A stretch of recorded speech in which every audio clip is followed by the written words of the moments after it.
there for a half an hour after the game. I was there. I couldn't move.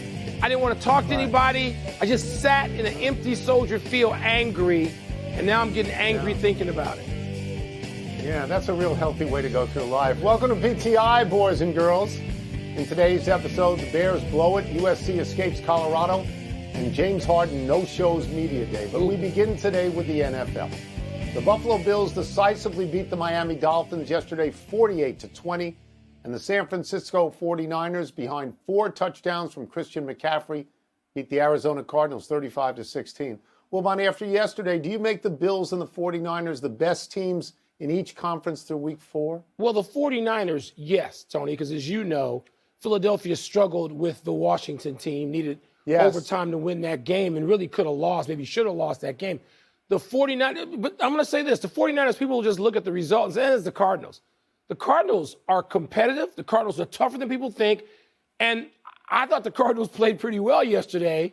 And, the 49ers just, put the smack down on them. Listen, when you have a coaching staff that knows how to use McCaffrey, McCaffrey was not he was a nice player early in his career. He's special now in that system, in that offense, with the way they know how to use him. And defensively, the 49ers could be the best. Philadelphia may, bump back up there. I'm not so sure about Buffalo. I don't know that I want to make Buffalo that big a favorite over Kansas City now, even though Kansas City struggled with the Jets. The Jets defense actually showed up yesterday and did what was promised all season by all the alleged pundits. I'll narrowly go with Buffalo, and I will say yes to the 49ers. Yeah. So I want to point out, and it's important to note, this is after week 4. It's a quarter of the season. Right. Football coaches, as you know, Mike, divide the season into quarters. And the team that is the best in the first quarter does not automatically become the best in the fourth quarter. Let's take the Tampa Bay Rays in baseball as an example. They were torrid out of the gate. But then Baltimore caught them and passed them. And Tampa's in the playoffs, but they're in the playoffs as a wild card. Having used those words of caution, I do think these are the 2 best teams at the moment. Let me just say they are legitimate Super Bowl aspirants, as are Kansas City, as are Philadelphia, and maybe as complete outsiders, let's just say Dallas and Detroit or something like that. And at the moment, Mike, I've got San Francisco ahead of Buffalo. Yep. This kid, Brock Purdy, the last pick in the draft, he was 20 of 21 yesterday. No picks, a touchdown, 283 yards. He's 9-0 as a starter. He's 12-0 when he finishes. And the last pick in the draft, Buffalo, we may look back at the end of the season, Mike, and say that the Jets beating Buffalo in the first Monday night game was the total outlier of the season. Buffalo's killing people now. Their last 3 games, they've won 123 points to 33, plus 90 in 3 games. And they held Miami to 20. Miami had 70 the week before. Miami was averaging 43. I would just say that these are not surprise teams. They were in the playoffs last year. No. Buffalo is going. They're not Buffalo. surprises. They're doing what they're supposed to do. That's right. That initial week loss appears to have awoken them, and good for them. Surprise teams, Houston and Tampa Bay. You go, what? Yeah, absolutely. What? Yeah. Let's move to the notable losers from yesterday. The aforementioned Bears had a 21-point lead over the Broncos late in the third before collapsing, falling to 0-4. The Bengals are now 1-3 after getting blown out by the Titans, and the Patriots pulled Mac Jones, Belichick did, in a 38-3 trouncing by the Cowboys, the most lopsided loss of Belichick's career. Tony, of the 3, which was the worst?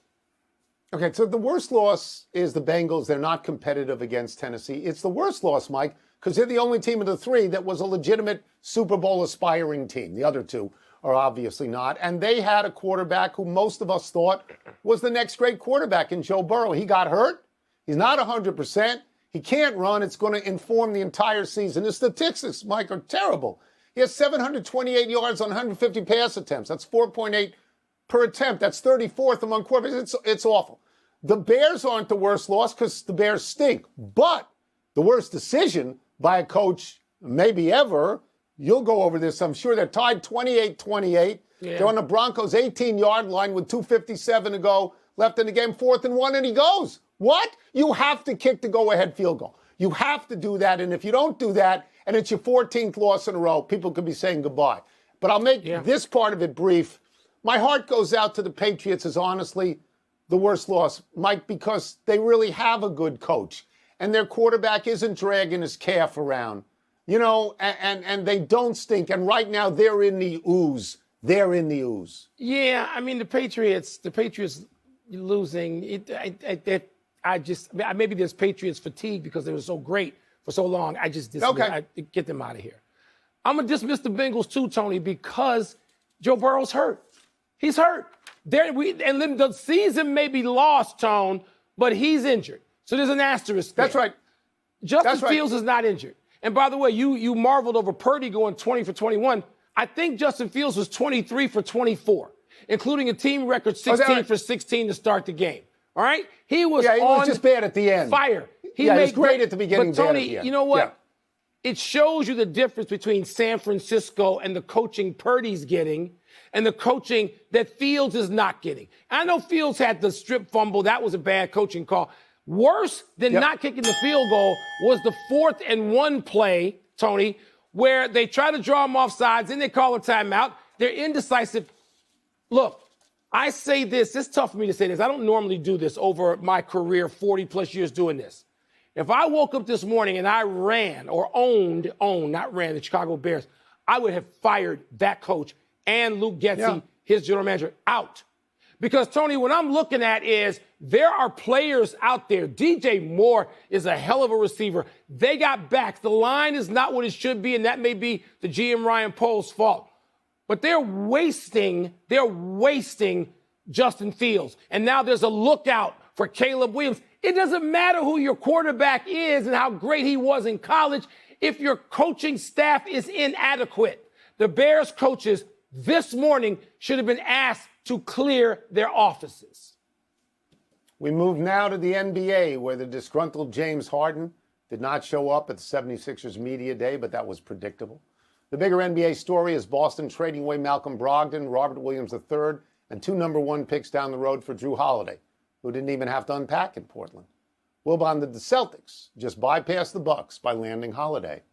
No, Tony, because the Celtics were sort of committed in terms of offseason preparation, just before camp preparation, coaching preparation, to a large lineup with Rob Williams. I know he gets hurt a lot. So does Porzingis, the guy they got. Rob Williams probably actually plays more than Porzingis. But they were looking at how to play large. And I think what they did was something that was corrective, in that, to me, it was really dumb to get rid of Marcus Smart, the heart and soul of your team, a guy who can lead, who can make plays, who can challenge teammates defensively, ball handling, late in games, sheer muscle. It was dumb to get rid of him. And now they went and got Drew Holiday, which actually addresses some of what you lost in Marcus Smart. Yeah. So I'll applaud that. And I applaud the Celtics for trying to get better because they've been close but not there. But I don't know that they passed Milwaukee. And, Tony, I don't know about Milwaukee because they, too, have to replace what Drew Holiday did, and that's not what Dame does. That's not why Dame is famous. That's not why Dame has got $60 million or more in the last year of a contract. Dame is one of the great scorers anytime in the NBA, but he doesn't do what Drew Holiday did specifically. So I don't know about either one of them. I don't. I got questions. It's impressive. It's fun to talk about. I got questions. We've talked about this off air, and we differ a little bit on the edges. I don't really care who you send away. I care about who you get back. And who the Celtics got back was Marcus Smart, but better. Because Holiday's better than Marcus Smart, and he's a fantastic defender. I don't care about the draft picks down the road if they're number 28, 29, or 30 because you won a championship. I don't care about that. So what essentially happened was this. Malcolm Brogdon, the Celtics didn't want him anymore, and he didn't really want to be there anymore. So they essentially traded Robert Williams III for a great lead guard in Drew Holiday. Robert Williams hardly ever plays. So I think 30 teams out of 30 would make that trade. The question now becomes, is Porzingis any good? And as you say, can he get on the court any more than Robert Williams? Because neither of them they don't actually get on the court. But I'm totally confident in this, Mike, that both those teams are way ahead right now of Miami and Philadelphia. Way ahead. I mean, Damian Lillard is a drop-dead clutch scorer. And Drew Holiday on that team is going to be a great lead guard. Like a great fit. Tony, real quickly, I agree with your bottom line on these situations. Again, I got a little bit more in the way of questions than you may have. But if you're Philadelphia is on the clock. If you're Joel Embiid and you're watching this play out with Harden, where he's not in camp and they haven't traded him, and I don't know how much leverage he has. Perk had a great line saying Harden's leverage was he doesn't care. And when you don't care, you're a dangerous character. And Perk is so right about that, he's Tony. A festering if you're sore, Embiid, and they have to move him quickly. Yes, they do. Let's take a break.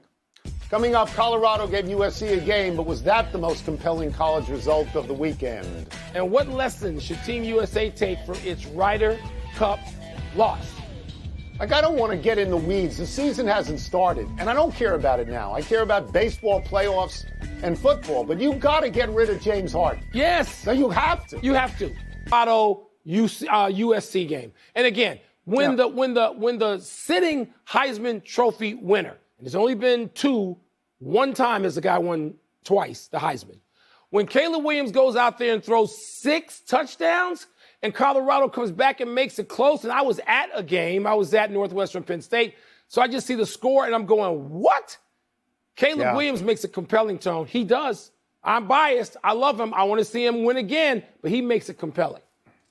All right. So from a perspective of the national championship, the most significant score was LSU losing to Mississippi. That's 2 losses. They're out of the playoffs now. From a sort of what's going on here standpoint, it was Georgia having to come back against Auburn. Yeah. Georgia's living on the edge. Yeah, they are. Georgia was down in the second half to South Carolina and down also lost votes to Auburn. Because of From it it's a savior season perspective, Clemson going into Syracuse and winning comfortably, and Notre Dame going to Duke and finally winning. But if it's from I'm sitting in the couch and I'm not getting up till this game is over, it's USC in Colorado. Yes, of course it is. And if there is such a thing as a moral victory, Colorado had it. Because, Mike, at one point in that game, the cumulative score in the last 2 weeks with USC and Oregon was 90-27 against Colorado. That comeback was a big deal. Thank you for keeping me up to date, because your text woke me up. I was like, whoa, what we got going on here? What lessons should Team USA take from its loss at the Ryder Cup? The usual lesson, Tony, for all of our sports nationally, if we don't do as well as we think we should, which is less arrogance, less. And mine goes to before. I'm not going to get into the Joe LaCava. I'm okay with all that. It's the Ryder Cup. They're supposed to be angry after the Tour Championship. All 12 of the European players played competitive golf after that. They were ready. We were not. We didn't take it as seriously as they do. Oh, wait. We got basketball coming, though. Oh, well, maybe not. Yeah. Okay. So lesson number 1 is try to practice alternate shot. We lost 7-1 in alternate shot. And at one point, Brooks Koepka and Scottie Scheffler lost 9-7.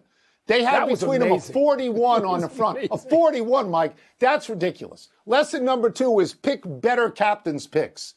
Koepka, Spieth, Thomas, Sam Burns, Colin Morikawa, Ricky Fowler, they stunk the joint out. They were 4-12-4 overall. Nobody won more than one match, and Spieth and Fowler didn't win any. And lesson number 3, Mike, is get a charismatic player leader like Rory McIlroy. Go out and offer him United States citizenship today, because that actually matters. We don't have anybody like that.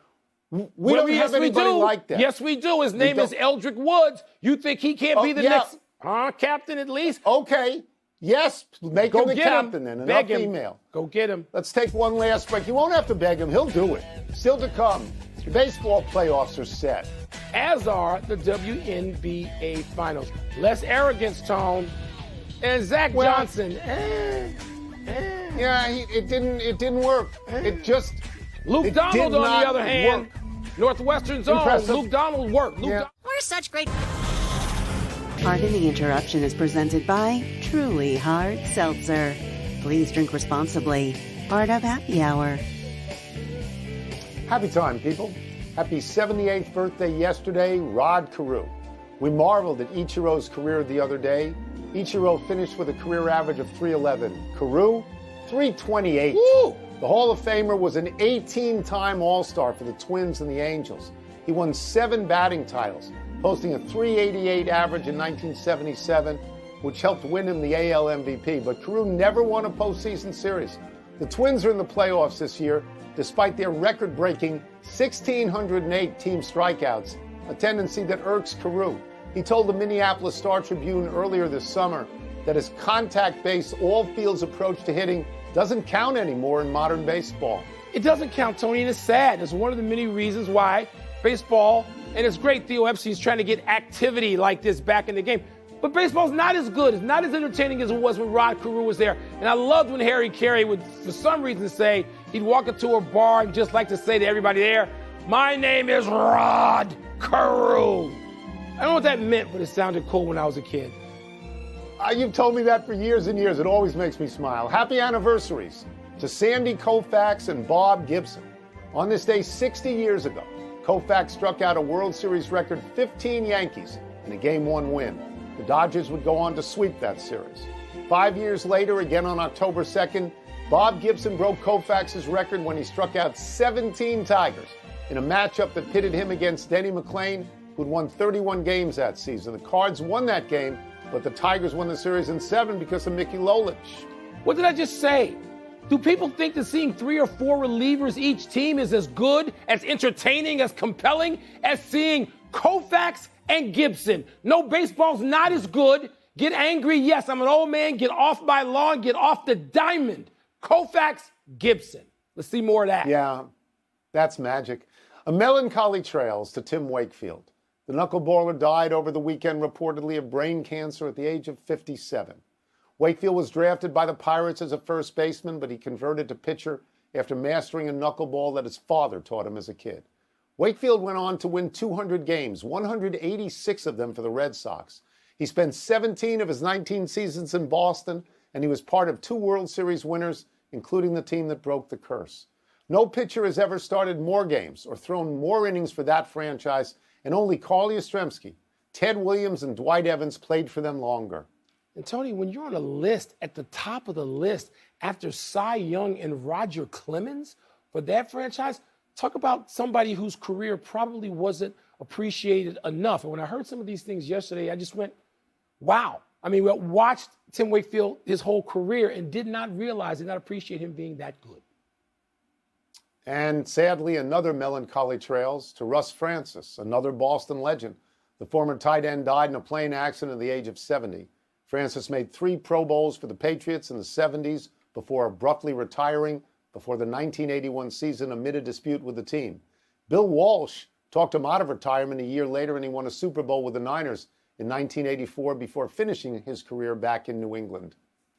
Tony, he played in the shadow of some great tight ends like Kellen Winslow and Ozzie Newsome, but he was a terrific player himself, not in the Hall of Fame, and I know people can come down either side of those things, but a player of impact.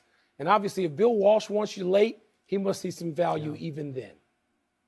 Mike, I know you're moved by this as I am, that you lose, if you are from that area, the New England area, and you lose Tim Wakefield and you lose Russ Francis, and you had this bad weekend where the Patriots were not competitive, and this is actually the day that Bucky Dent's home run beat the Red Sox. And I can imagine there's a gloom about this. Yeah. They get past it in the middle of the week, but there's a gloom in Boston and New England, right? There's a gloom today. We are running out of show when we go to the big finish. Let's do it. Khalil Mack, your boy. Yeah. He had 6 sacks against the Raiders. I'll bet you're impressed. Oh, yeah, we got rid of him because he couldn't get to the quarterback anymore. Wonder how many times we sacked Russell Wilson yesterday. I don't remember any. The Vikings beat the Panthers for the first win of the season. Theirs significant? Well, I mean, they beat a terrible team. The Panthers are terrible. But let me put it the other way. Had they lost to the Panthers and gone 0-4, that would be more significant because it would be the end for the Vikings, as we've understood them for a few years now. The Liberty and the Aces advance to the WNBA Finals. I'll bet you're excited. I'm excited. I'd be really excited if the series could actually start and end before November. Somehow the schedule maker decided it was okay to wait until next Sunday to start the series. Sorry, that's awful. The Mets fired Buck Showalter. Deserved? I don't know if it's deserved. It's reasonable. He was the victim of unwise spending. Last one, 4 wild card series start tomorrow. Which one excites you the most? Tony, Texas, Tampa Bay, Toronto, Minnesota, Miami, Philly. Nope, I don't care about those. Diamondbacks at Milwaukee. That's what I'm going to keep my eye on. Following your own division, we are out of time. There you We'll go. try and do better the next time. Brandon Mack, plumber extraordinaire. Thank you. Shout out. I'm Mike Wilbon. We are bumped to the deuce the next 2 days, knuckleheads. Now to get you set for Monday Night Football, here's Scott Van Pelt and the Countdown Crew. Can we shout at him? Can we go, Scotzo, what's up? Can we do that? Are we allowed to do that today? Just did. There we go. Whatever you want, Oh, Tony. hopefully It's fine. It's fine. Yeah.